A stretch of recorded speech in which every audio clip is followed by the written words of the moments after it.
गाली गलौज चालू कर दिया उसने। और फिर भैया पीछे वाला जो दूसरा था उसने आके भैया को मारा चाकू से और गिरा दिया। मैं सबको बुला रही थी, कोई भी नहीं आया। आज़ाद कॉलेज का मैनेजमेंट अगर मिल गया तो मैं तो बोलूँगा कि आप मेरे पास आइए तरबियत के लिए, मैं बताता हूँ आपको कैसी तरबियत करना पड़ेगी। ऐसे कैसे मुसलमान है ये? एक बच्चा मरते पड़ा है और उसको देखने को तैयार नहीं है, उसको उठाने को। Preview.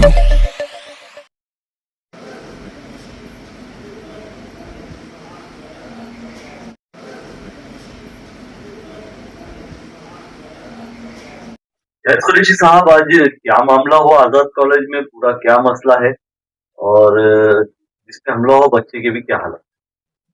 अभी आज आज़ाद कॉलेज में हम को मालूमात ऐसी मिली थी कि आज़ाद कॉलेज में एडमिशन के लिए जो है एक भाई बहन आए थे। तो वो भाई बहन के ऊपर जो है एक बच्चे ने जो है जानलेवा हमला कर दिया, समझ लो।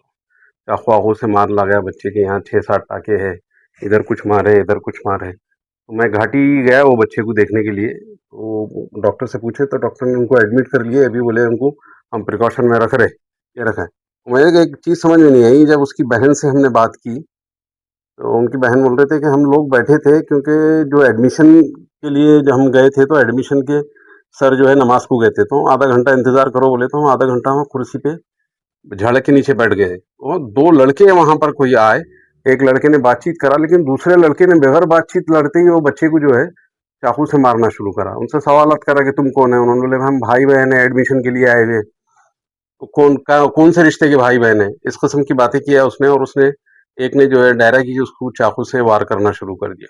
तो 3-4 वार, हमारी मालूमात के लिए 3-4 वार है। फिर हम घाटी दवाखाना गए, घाटी में जो है डॉक्टर्स ने बोले कि भाई अभी हम ज़ेरे इलाज हैं, फिर उनके टेस्ट वेस्ट ये वो करने वाले हैं। फिर गए, फिर हम बाद में जो है मैं था, खालिद सैफुद्दीन साहब थे, कामिल साहब थे, हम 3-4 लोग जो है आज़ाद कॉलेज में गए। आज़ाद कॉलेज के प्रिंसिपल मज़हर फारूकी साहब से मैंने फ़ोन पे बात किया कि आपकी मैनेजमेंट के कोई लोग वहाँ पर कंप्लेन करने गए क्या सिटी चौक को? आपके पास इतना बड़ा वाक़या हो गया, इतना बड़ा हादसा पेश आ गया, कोई गया क्या वहाँ पर? अभी तक नहीं गए। तो मतलब क्यों नहीं गए फिर?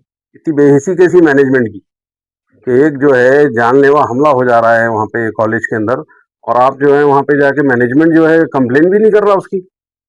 फिर मैं खुद आज़ाद कॉलेज में, हम 3-4 लोग आज़ाद कॉलेज खुद पहुंचे, तो मैनेजमेंट के लोग तो चाय पीते गप्पे मारते बैठे हुए, कोई लेके आने ही। यानी वो बच्ची के बयान जब आया तो बच्ची ने कहा कि वो उनने चाकू मार के वो लोग हमको भाग गए, हम मदद के लिए लोगों को चीख मार रहे थे। तो स्टाफ जो है तो हमारे को खिड़कियों में से देख रहा था, लेकिन कोई उठाने को तैयार नहीं था बच्ची को।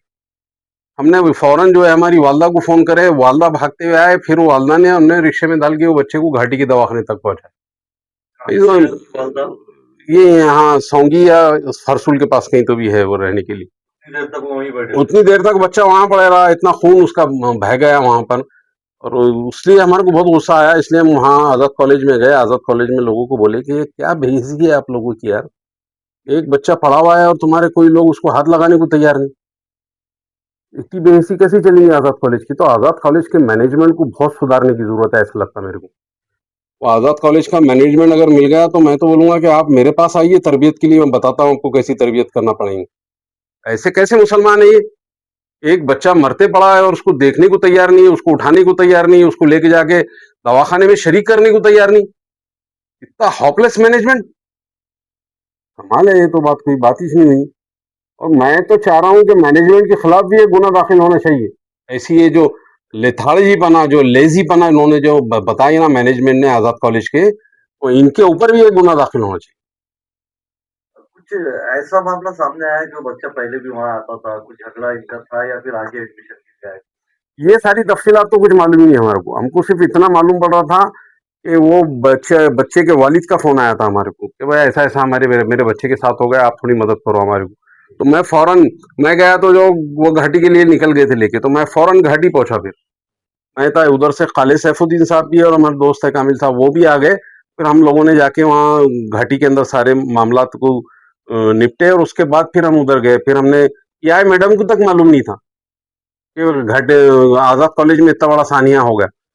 सिटी चौक के मैंने 4 बजे उनको बोला, तो मैंने बोला आपकी मालूमात है ऐसा ऐसा स्टेपिंग हो गई है आज़ाद कॉलेज के अंदर? तो नहीं, बोले मेरी मालूमात में नहीं आया कब हुआ ये हुआ। तो बोला अभी हुआ, भैया आपके पास से कोई आदमी वहाँ भेजिए पंचनामे के लिए या कुछ तो भी करिए, और एमएलसी आ जाएंगे तो हम देख लेते बोले। फिर एमएलसी के इंतजार में सिटी चौक पुलिस स्टेशन बैठे। बहरहाल वो मैडम से बात हुई, बाद में फिर मैडम से बात हुई। मैंने बोला कि मैं आज़ाद कॉलेज के मैनेजमेंट के ऊपर गुना दाखिल करूंगा। ये जो है लेजीपन, लेथार्जीपन जिस तरीके का मुजाहरा आज़ाद कॉलेज के मैनेजमेंट ने किया, इसके खिलाफ जो है गुना दाखिल होना चाहिए। और जय भाई, हम अक्सर देखते हैं आजाद कॉलेज मशहूर है झगड़े होने के लिए, बच्चे आपस में लड़ते हैं। ये चीजें तो आम हो गई है ना, और क्या पुलिस का डर खत्म हो रहा है बच्चों के अंदर जो? पुलिस का डर तो ऐसी वैसी खत्म हो रहा। पुलिस का आपने देखे 2-8 दिन में मेरे ख्याल से 2 बड़े वाकयात, यानी सफेद खून का मुजाहरा हुआ। सफेद खून जिन लोगों का हो जाता है ना, वो ऐसा मुजाहरा हुआ। ये 2 दिनों के अंदर एक वाकया आप यहाँ देखे कि कटकट गेट के ऊपर आया कि एक लड़के ने अपने बाप को मार दिया। एकदम यानी एक सफेद खून जिसका हो जाता ना, ऐसी हरकतें जब शुरू कर देता हो। दूसरा वाकया एक 3-4 दिन के बाद वही हुआ कि एक लड़के ने अपने बाप को भी मारा, अपनी वालदा को भी मारा, अपनी बहन को भी मारा। अच्छा, ये कोई जाहिल लोग नहीं है, कम पढ़े लिखे लोग नहीं है।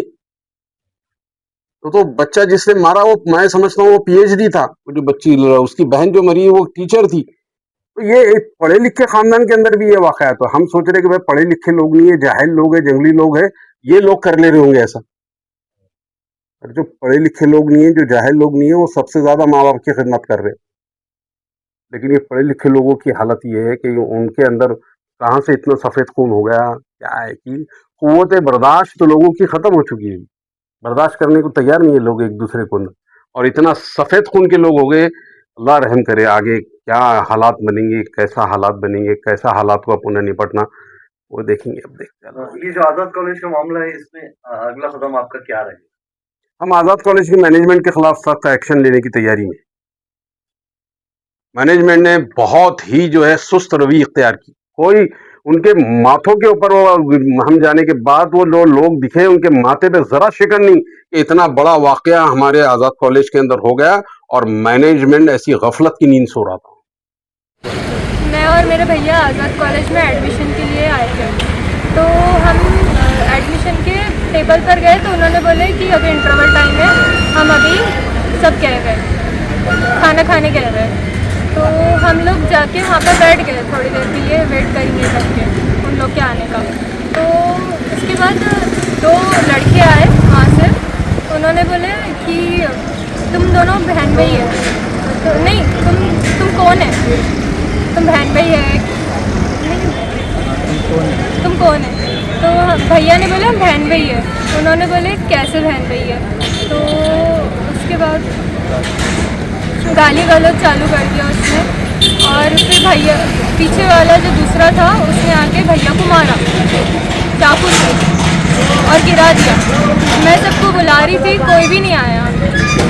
सब देख रहे थे लेकिन कोई भी नहीं आया। फिर मैंने घर